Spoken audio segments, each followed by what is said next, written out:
Swayam Prabha. Digital India. Educated India.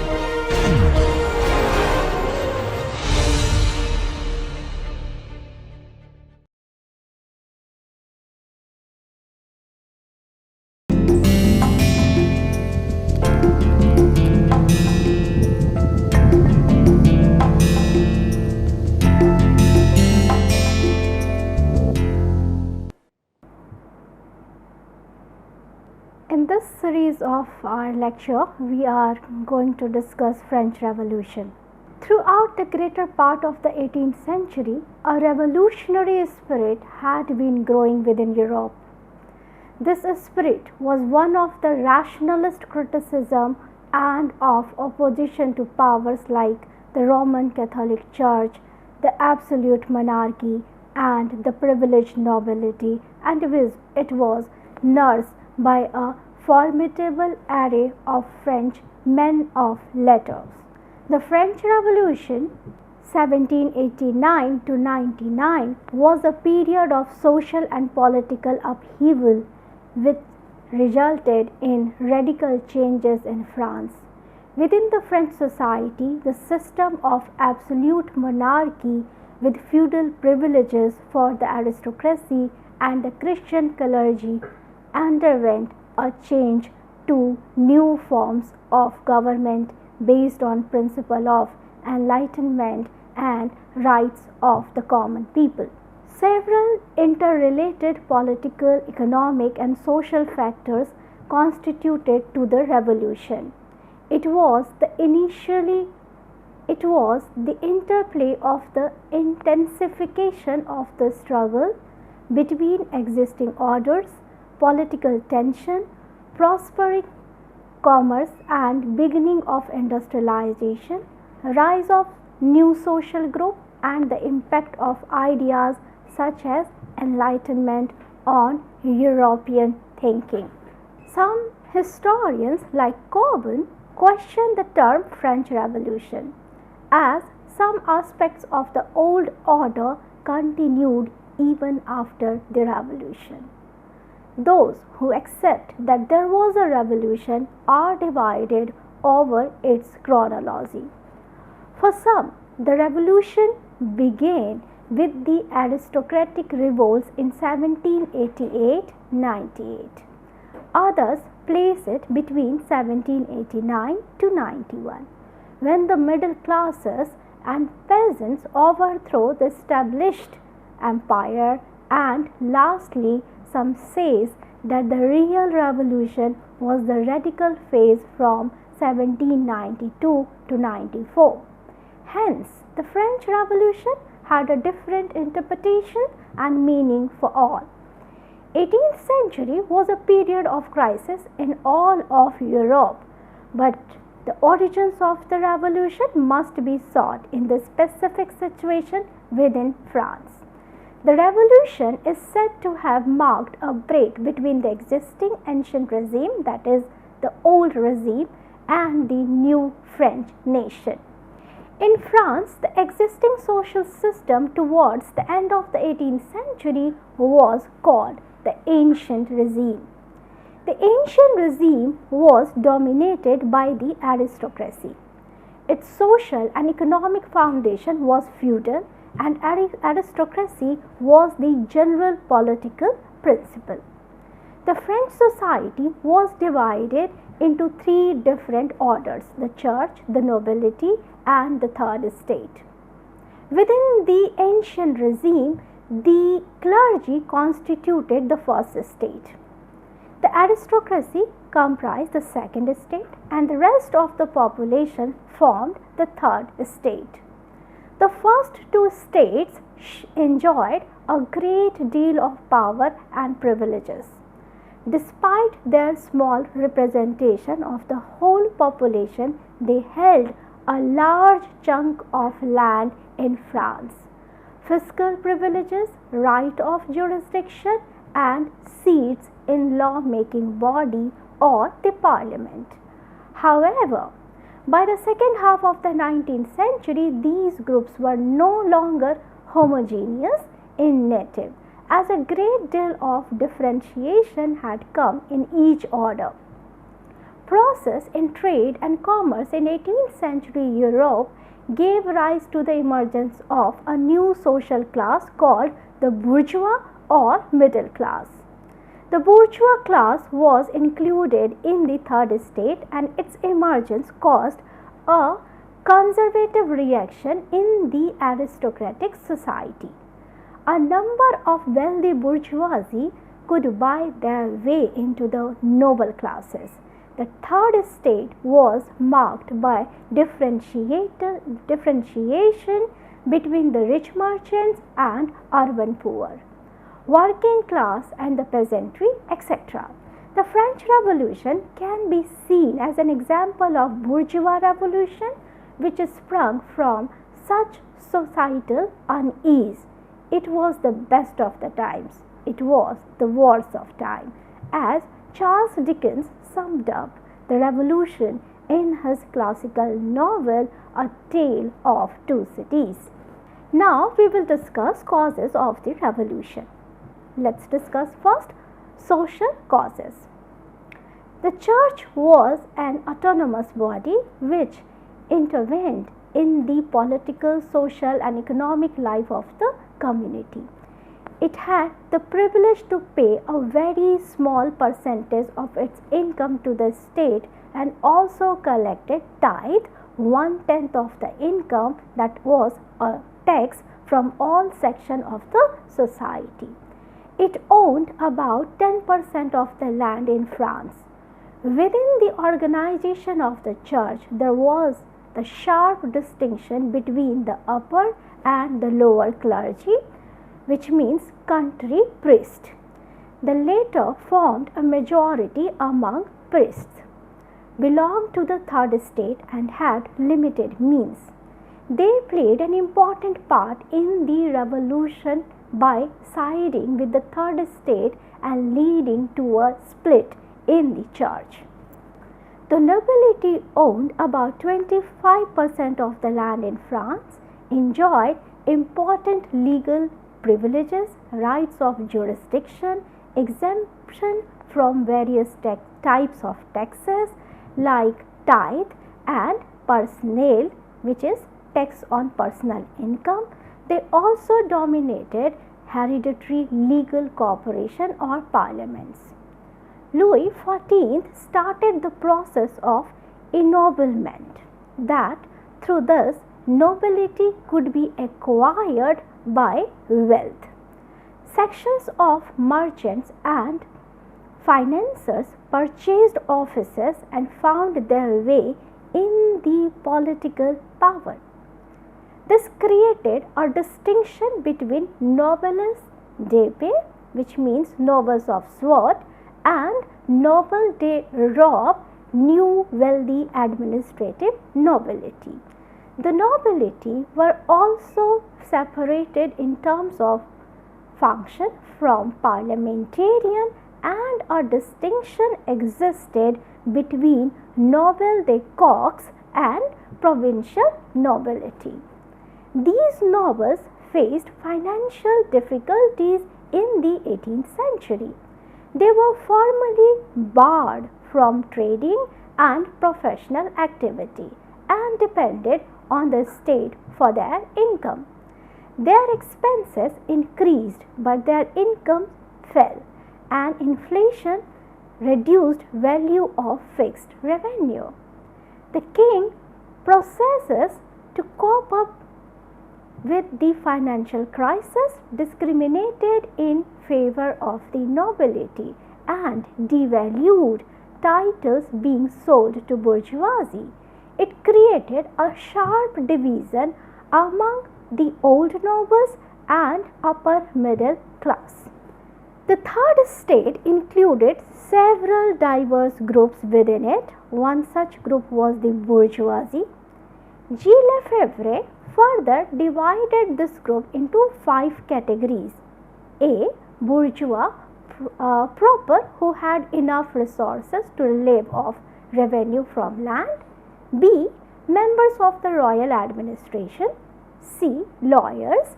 D. Members of liberal professionals like doctors, artists, scientists, etc.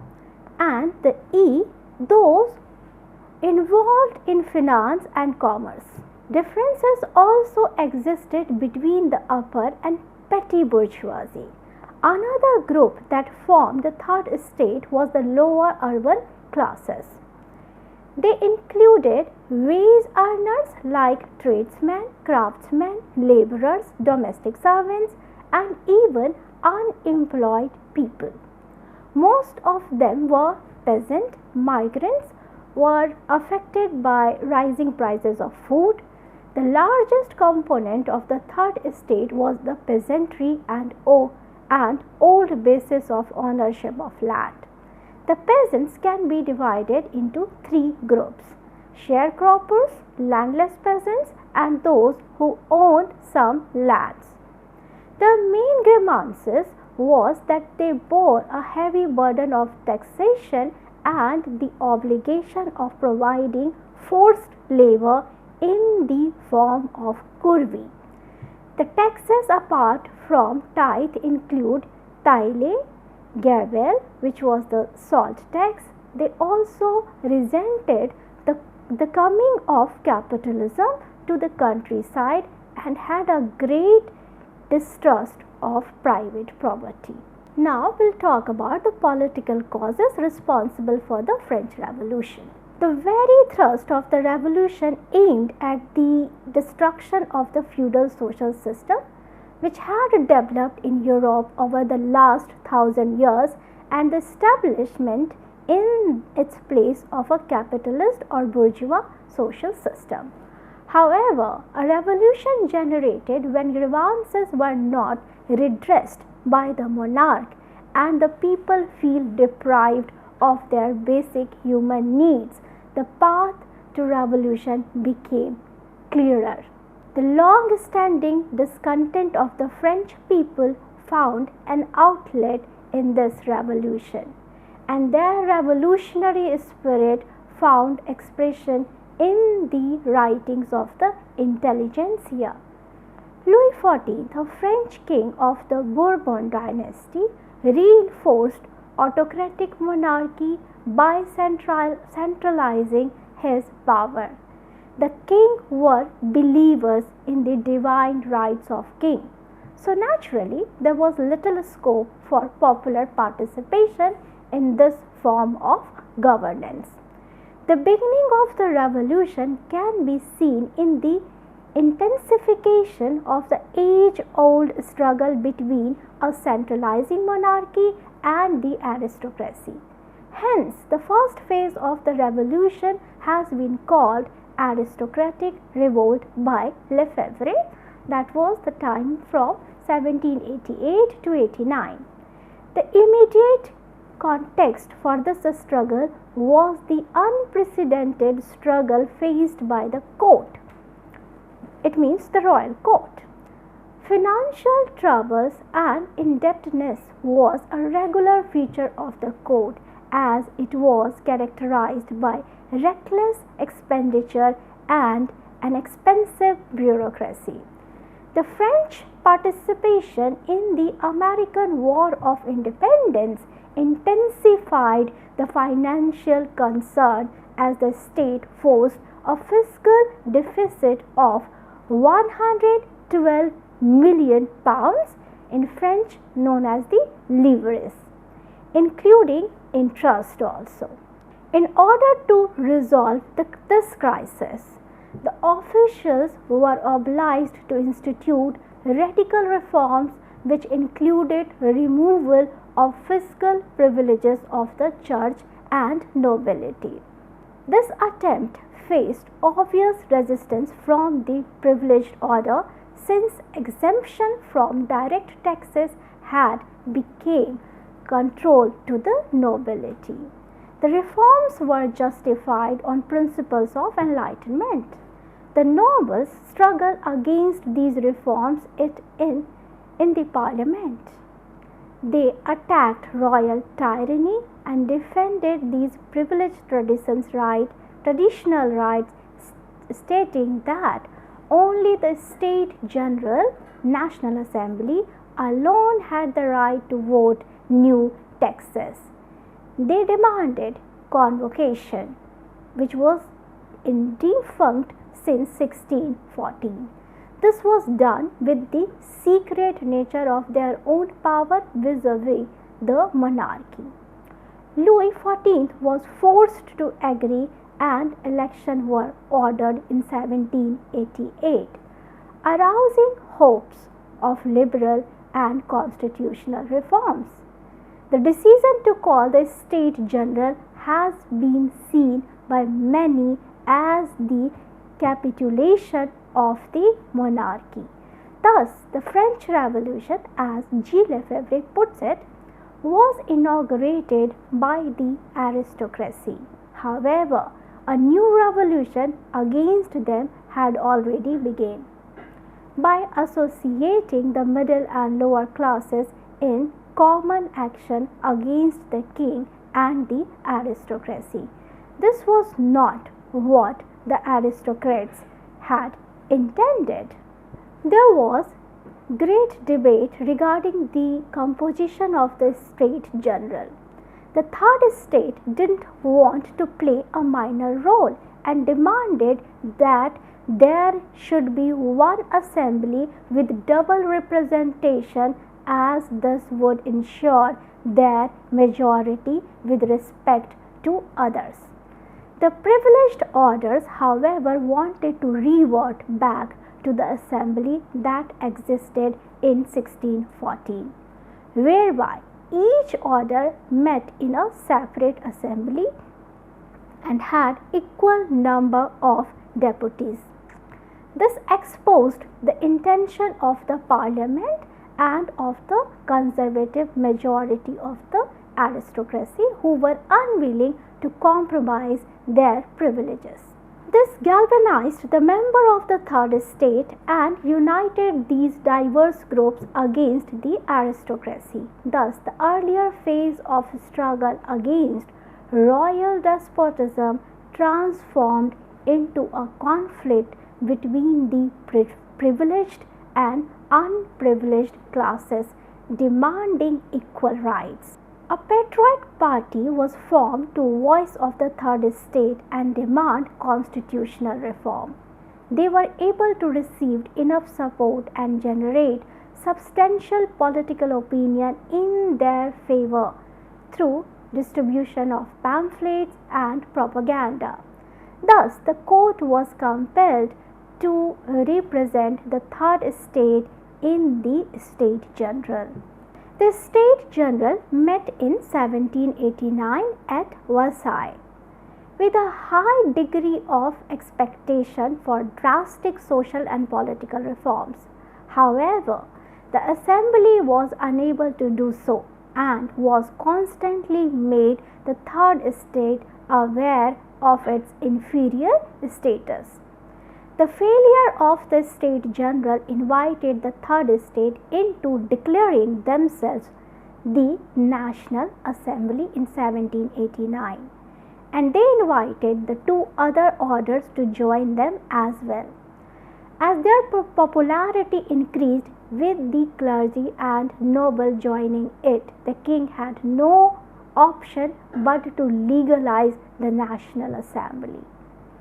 The political victory of the Third Estate was reformed by popular resistance through revolts that broke out in countryside and towns. The fall of Bastille on July 14 saved the National Assembly from dissolution, and the March of Women to Versailles in October put pressure on Louis XIV to return to Paris and accept the Declaration of the Rights of Men and Citizens. This firmly established the revolution.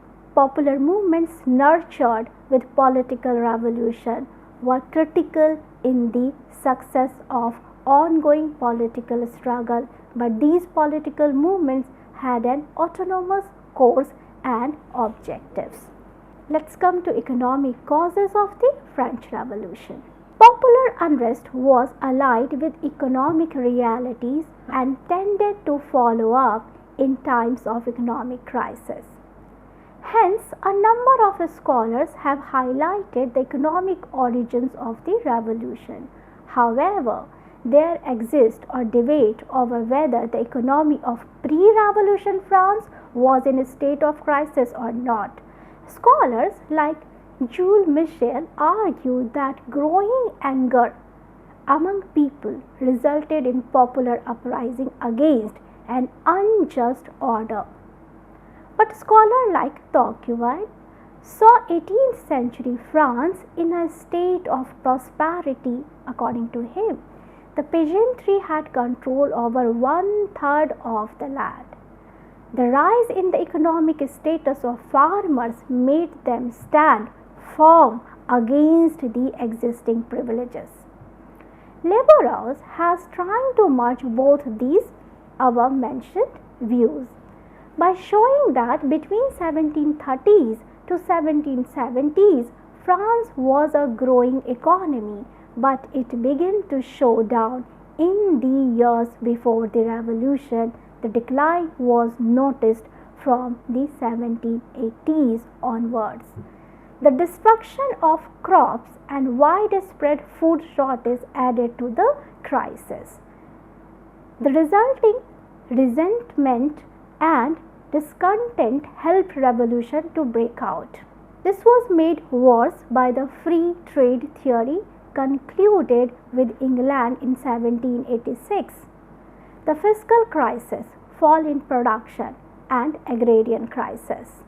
Hence, Labrousse says that the political crisis coincided with high prices, falling wages, and mass unemployment, and this explained the intensity of popular violence. Starved masses expressed their grievances through blood riots, attack on food, bakers, and speculators. William Doyle says that the crisis described by Labrousse illustrates the weakness of an underdeveloped economy that depended greatly on a weak agricultural sector. Doyle concluded that the revolution broke out due to the absence of an agricultural revolution in France. However, there has been a criticism against the economic origin of the revolutions, as historians argue that why had such revolution not occurred earlier when the economy was in a poor state. Hence, historians now emphasized political factors that led to the outbreak. Scholars like Marcel Marion and G. Lefebvre believe that the parliament and the aristocracy was responsible for the overthrow of ancient regime. They emphasize that the king was genuinely interested in reform, but the nobility opposed his efforts so as to preserve their privilege. Cockburn wrote that it was the dismissal of Chancellor Maupeou who succeeded in restoring the power of the king that led to the downfall of the regime. However, since 1960s, the parliament has been looked at with great sympathy. Schneemann argued that they were defenders of law and rights of commoners.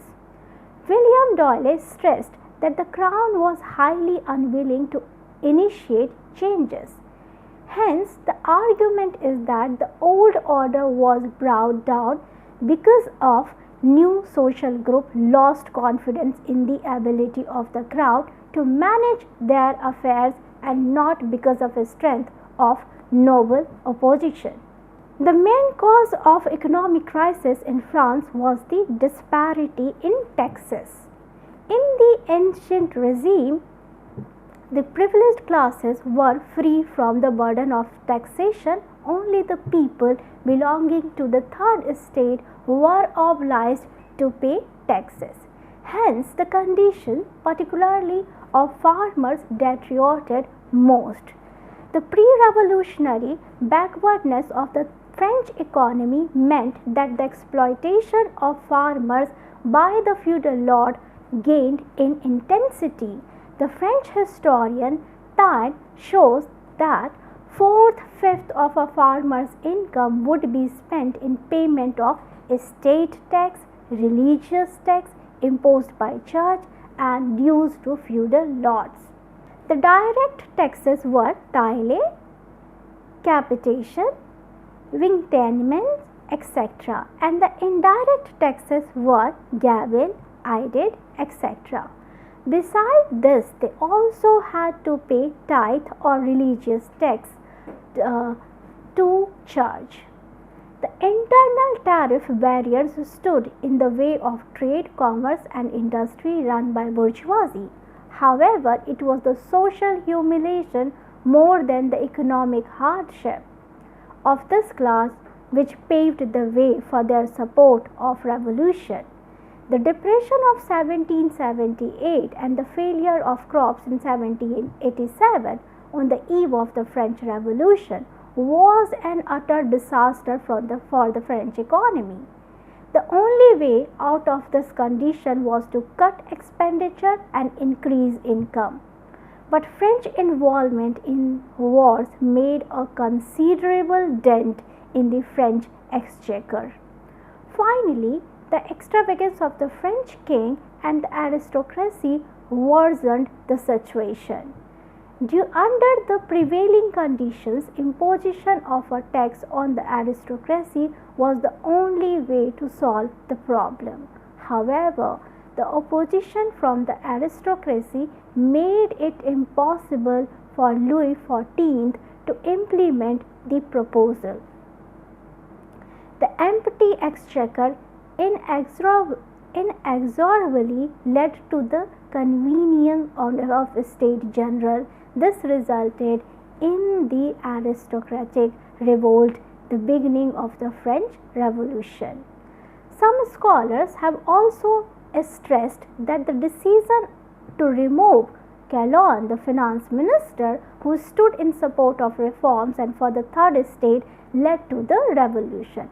But some historians show the revolution and political crisis was not just a result of clash of principles between the crown and the nobility. It was also the outcome of factionalism and ministerial rivalries that exist in the court, which prevented a number of good measures from coming into existence. The dominant intellectual current of the time was represented by the Enlightenment. One needs to note to what extent the revolutionaries rooted in this intellectual current. Ideas of Montesquieu, Voltaire, Rousseau were being widely disseminated among the aristocrats and the middle class. Terms such as citizen, nation, general will had become popular, opening up of the political atmosphere. 1789 fosters liberal ideas associated with Enlightenment, particularly political clubs, ideas of political liberalism, rationality, belief in right to inalienable natural rights, freedom of thoughts and expressions were reflected in the Declaration of Rights of Men and Citizens. Secularization of politics, removing influence of church from arena of political life, can be seen as rooted in ideas of philosophers, particularly Voltaire. Scholars like Lefebvre believed that the Enlightenment was the ideology of bourgeoisie. Utility, rationalism and individualism, product of bourgeois mentality that were hostile to the old regime and were intended to create a liberal state that should promote and protect the individual. This argument has been criticized. Daniel Mornant believes that the climate of the ideas did not bring out the revolution in any direct way. He says that this new climate did encourage people to demand reforms, but it was not threatening enough and posed no serious dangers to old regime. He also emphasized the fact that the writers of this period did not reach or plan any revolution. Robert Clarendon says that the Enlightenment had a very direct impact. He argues that the Enlightenment ideas had become popular, but the new writers had not added anything new to the preaching of the original thinkers, and he says brought about certain stagnancy and disillusion the people, resulting in the outbreak of revolution. Other scholars like A. Cockburn, G. Taylor deny any impact the Enlightenment may have in bringing about the revolution. Cockburn says that the influence of the Enlightenment on the revolution was sporadic and often contradictory, for it represents coherent program. He says that in many ways the revolution acted as a countermeasure to the ideas of 18th century thinkers, and that revolutionaries acted on material motives.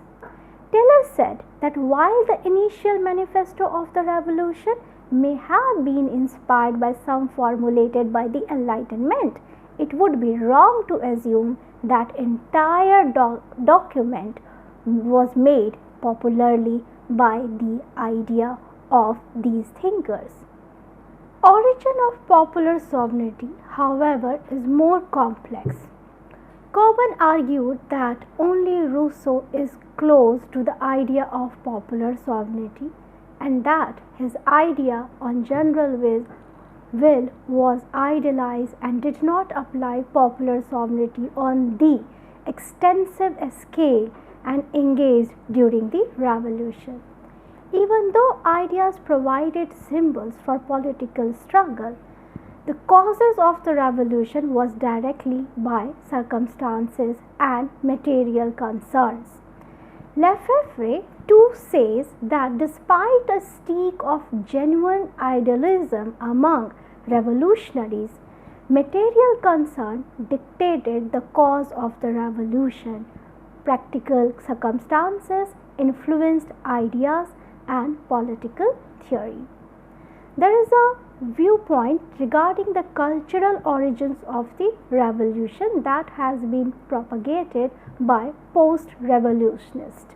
Francis Furey revitalized the work of Tocqueville, who believed that the revolution emerged from the cultural structure of the old regime that became strained after the state became centralized. Furey believed that this was political culture which was extremist and non-pluralistic.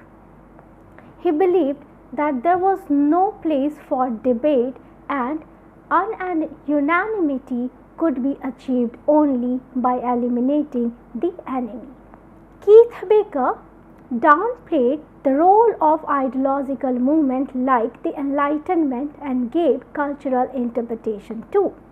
He emphasized the importance of discourse and came to the conclusion that rise of political language helped people articulate their demands in a more constructive manner. Pubs, cafes, salons became places where politics was discussed. Baker draws attention to the public sphere where criticism of the monarch rule came from. The novel concept of public opinion led the ultimate principal authority for the budding political culture. This created an expectation for change and public anticipation. In addition to public opinion, the political illiterate culture set the stage for the French Revolution. The post-revisionists believe that the French Revolution could not be reduced to a byproduct of class conflict or friction between interest groups. A new political culture had emerged, and this was a moral struggle to people which faction would interpret the people's will. The revolution essentially began as a movement by the aristocratic class and as a struggle for the first possession of power, but it paved way for opening up of a new political atmosphere in which new ideas and socio-economic struggles grew. Popular participation won political struggle characterized the revolution. These struggles were essentially between the aristocracy and monarchy, third estate and aristocracy, national assembly and monarchy. Hence, interplay of complex factors, social, economic, ideological, cultural, within a political framework led to the French Revolution. Now, we'll talk about the events which led to the revolution. First event, the evolution of the aristocratic revolt. The economic crisis outbreak the French Revolution a few months preceding the French Revolution. The economic crisis overtook the French government a few months preceding the revolution. Louis XVI, after taking over the reins of power, appointed Turgot as the finance minister. Turgot took firm steps towards reforming the administration and led strays on economizing and reducing expenditure. He proposed the issue of government orders for cut in the daily expenditure of salaried people, the release of guilds in trade and commerce from government control, and the balance to distribution of expenditure for building roads. However, stiff opposition from the aristocracy made the king back down. The next finance minister, Necker, also adopted the policy of making cuts in expenditure, but France's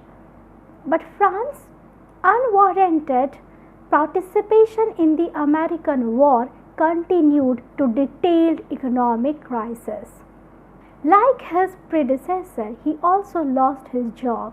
The next finance minister, Coulomb, came out with his reforms measures. He suggested reinforcing complete state control over salt and tobacco. He also conceived of imposing a tax on every individual, besides uniformly taxing the aristocracy, clergy, and all landowners. To this, and he put forward the proposal for removing the internal tariff barriers and a few indirect taxes. Coulomb summoned the Council of Notables. The council, which was made of members of the aristocracy, opposed his proposal. In April 1787, Coulomb resigned. Lefebvre blamed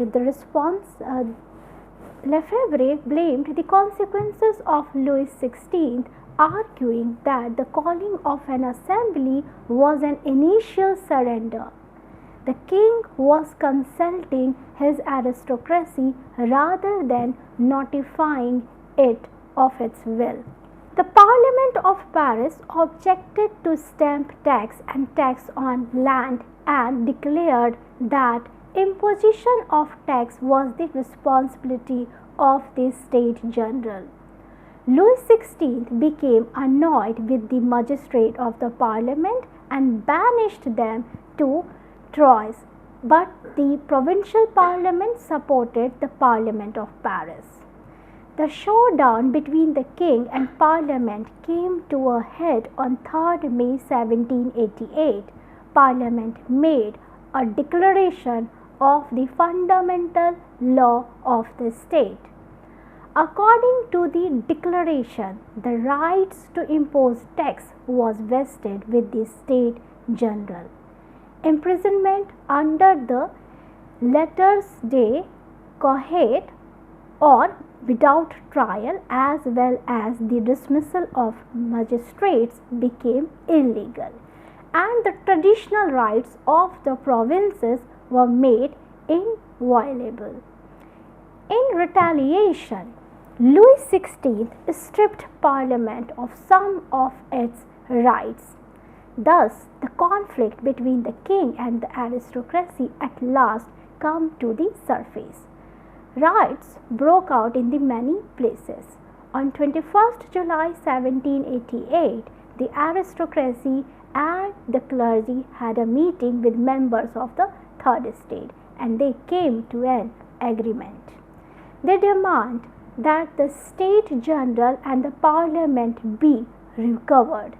It was resolved that representation of members of the Third Estate would equal to combine the strength of the Third and Second Estates. When Necker convinced the session of Parliament, the magistrate demanded that the State General of 1789 be formed of the three estates. They further demanded equal representation of the three estates and establishment of the rights of each estate to make decisions for it. The aggrieved Third Estate reacted sharply to this aristocratic bid to assert political supremacy. They called for doubling the strength of the Third Estate. They demanded vote per capita, which was one man, one vote system, national sovereignty, and a new constitution. However, the aristocratic revolt met with initial success with the help of popular support. The aristocracy was able to force the government to withdraw the taxes and reconstitute the parliament. Necker conceded the demands of twofold increase in Third Estate's number and vote for per capita. He was under impression that it would help to curb privilege to some extent. Aristocracy recorded their strong protest, but Necker assured them of the convening of a session of the States General by May 1789. The clergy and the aristocracy were forced to part with their privileges in the first session of the States General. Lefebvre called this capitulation of the king to the aristocracy the aristocratic revolution. For Roudet, this event was no revolution but revolt. The aristocracy wanted neither change nor reform of the old system, and their outlook was conservative, not revolutionary at all. However, their revolt undeniably paved the way for the revolution in future. The State General was summoned on 5th May 1789. Each of the elected members joined the session with detailed the suffering of the people in his electoral constituency. The aristocracy wanted change in its composition and voting pattern as it was in the case earlier. These differences in demand of Third Estate on one hand and other two estates on the other hand draw a better line between monarchy, aristocracy, and the other. The Third Estate emerged as victorious in this clash fought within the constitutional parameter. Historians termed this particular phase of the French Revolution as the bourgeois revolution.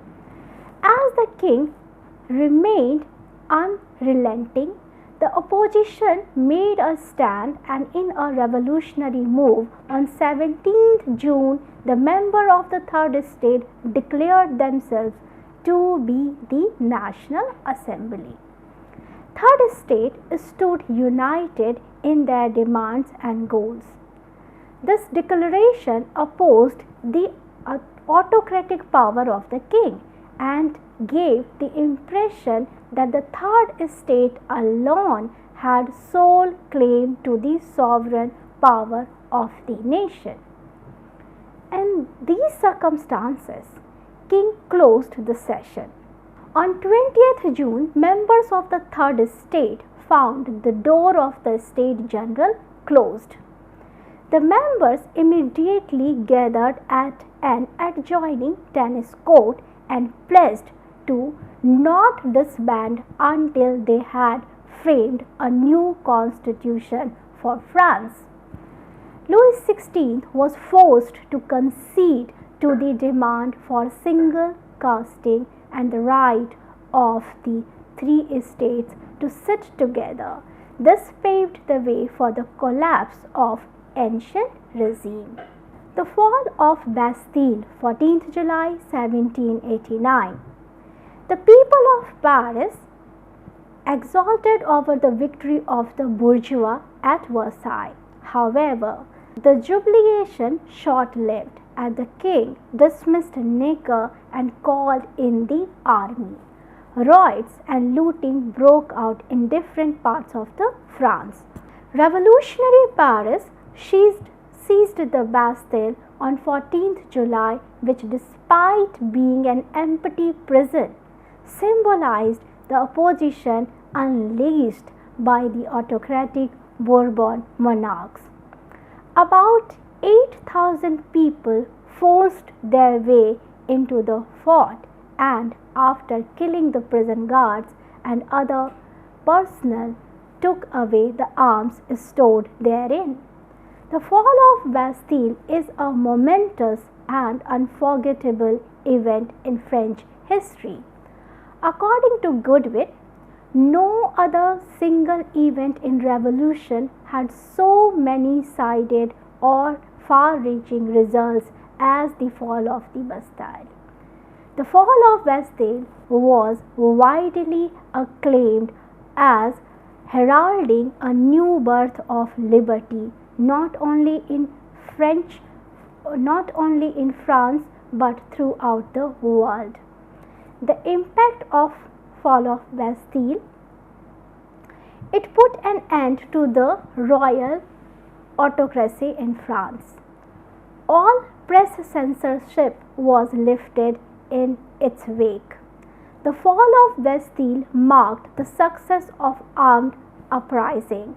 The king called off army within 3 days and restored Necker to his post. Aristocratic conspiracy had failed for the time being. Paris Commune was reorganized. National Guard was set up to protect peace and property. As a result, the administrative power of Paris passed into the hands of bourgeoisie. The fall of Bastille added fuel to peasant uprising all over France. The spread of rural unrest in France. The peasant revolt erupted in France in the wake of the fall of Bastille and the setting up of Paris Commune.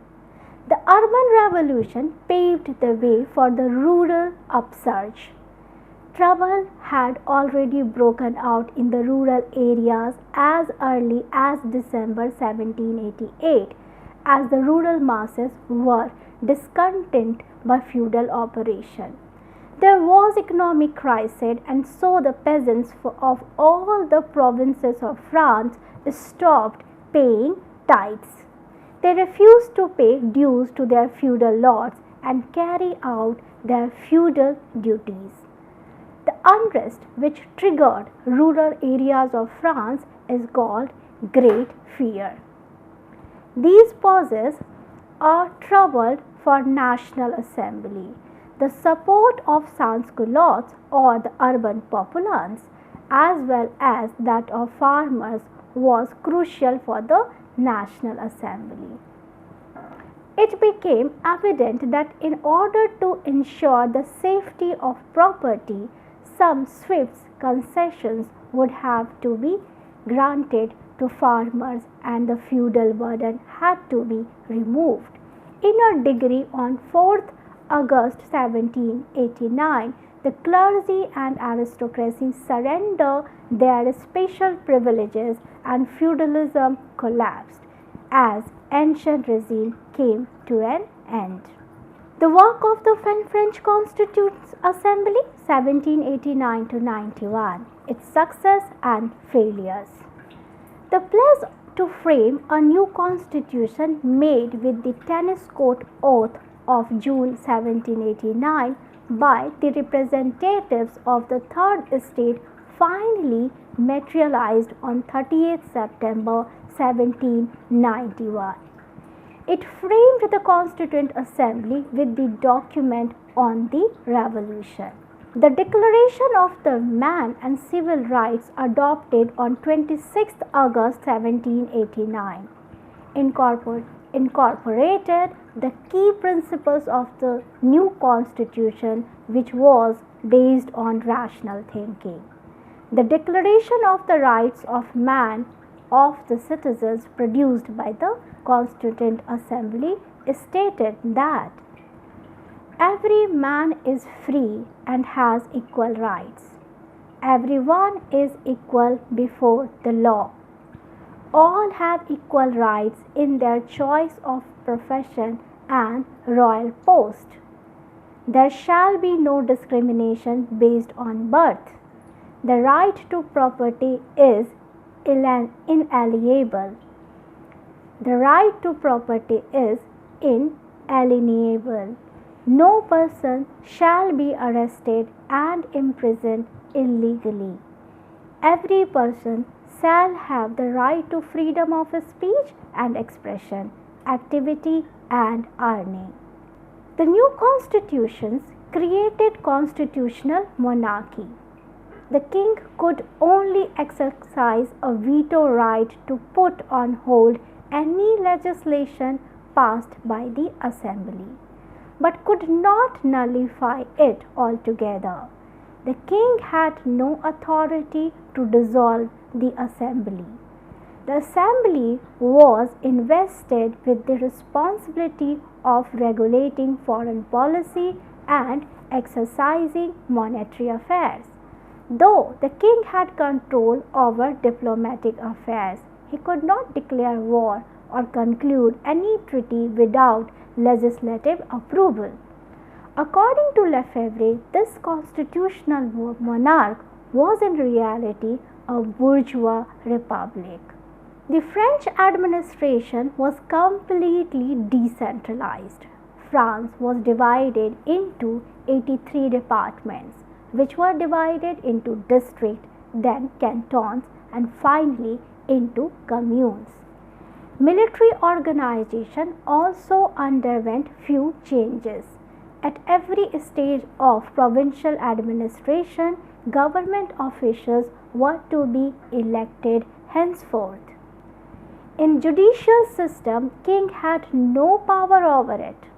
Separation of powers was exercised, so executive had no control over the judiciary. Judges would be elected by the active citizens.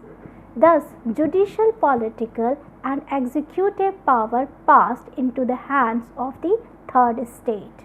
In 1789, Constituent Assembly had taken measures to deal with the economy crisis. The old tax system was virtually abolished and taille, gabelle, tithe, etc. were removed. Further, tax was imposed on every landowner and on industry and commerce, on personal income and all movable property. Efforts were made to nationalizing land and property held by the church. The policy of the free inland trade was adopted and various restrictions were lifted. Uniform weights and measures and the industrial protection policy were introduced throughout the country. Catholicism ceased to be the state religion and Protestants were allowed to complete freedom of religion. Religious reforms laws were codified in France with the civic constitution of the clergy on 12th July 1790. The assembly left an indelible marks on the sphere of life, politics, administration, religion, and economy. The flaws of the Constituent Assemblies, despite incorporating human rights, reflected narrow class interest of the bourgeoisie. It was silent about the duties and responsibilities of citizens and lacked democratic spirit. The king and his ministers were still entrusted with the task of executive governance, but were given no power to make laws or effect change in the existing ones. On the other hand, members of the legislature could enact legislation and criticize the king and his minister freely. This disparity led to a growing conflict between the king and his legislature. The church reforms central religious differences in France, for the clergy and God-fearing people refused to accept the constitution and thus came to be branded as enemies of the revolution by the revolutionaries. Despite all this, the Constituent Assembly can be credited with having established a constitutional monarchy and abolishing the feudal system. It was first written constitution in Europe. The progress of the revolution between 1789 to 93. A newly drafted constitution was implemented in 1791 and the newly formed Legislative Assembly was dominated by a majority of moderates and minority of Jacobins and Girondins, two parties of revolutionary France. Jacobins were against the monarchy and were in favor in republic form of government. Girondins, split from Jacobins only, believed in moderate practice, law and justice, so they wanted to constitute democratic government. The Parisian mob, led by the Jacobins, attacked the royal palace and heckled the king and royal family faced humiliation in public. On 10th August 1792, the Paris Commune attacked the royal palace and besieged the assembly where king and queen took refuge. Assembly was forced by the Jacobins to suspend the monarchy and the royal family was incarcerated. Finally, the Constitution of 1791 collapsed. This is known the Second French Revolution. The Legislative Assembly issued orders for a general election based on universal male suffrage. The new formed assembly after the election in 1792 came to be known as the National Convention. It framed a new constitution, proclaimed France a republic, and envisaged a legislative body based on universal franchise. This could not be put into effect because of emergency situation known was the Reign of Terror began in 1793. The new autocratic revolutionary government set up by the Jacobin after the abolition of French and monarchy is known as the Reign of Terror. Historians argued that a fundamental of terror was created by the prevailing circumstances. The terrorism introduced by the National Convention intended to restore law and order by strengthening the central authority and meting out punishment to the opponent of the revolution. It was an emergency arrangement, short-lived. The authoritarianism unleashed by Maximilien Robespierre and his followers evoked discontent in different circles, and sans-culottes played a crucial role in downfall of Robespierre. The Reign of Terror came to an end with the execution of Robespierre on 28 July 1794.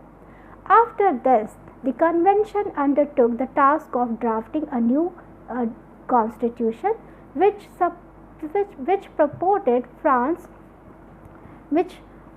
protected France against the twin danger of democracy and dictatorship. The new constitution in 1795 is known as the Directory. Full of many counts, the constitution of 1795 lacked effectiveness. The power of the common people and the aristocracy had not been recognized under the rule of the Directory, which was in fact characterized by the political uncertainty due to first, constitutional weakness and limitations, second, the incompetence and inefficiency of the 5 members of the directors. In this system, the power of legislation was vested in Les Ancients or the Council of Elders and Les Jing Saints or the Council of 500. Responsibility for administration generally rested with the 5 members of Directory.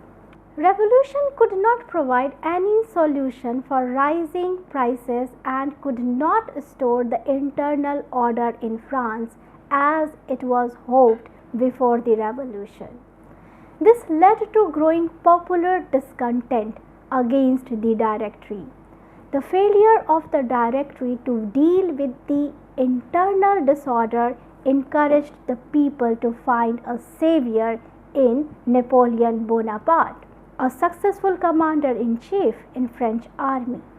Taking full advantage of his new position, Napoleon Bonaparte helped in the fall of Directory and captured power in France in 1799, and thus we see a new dynasty emerge in France.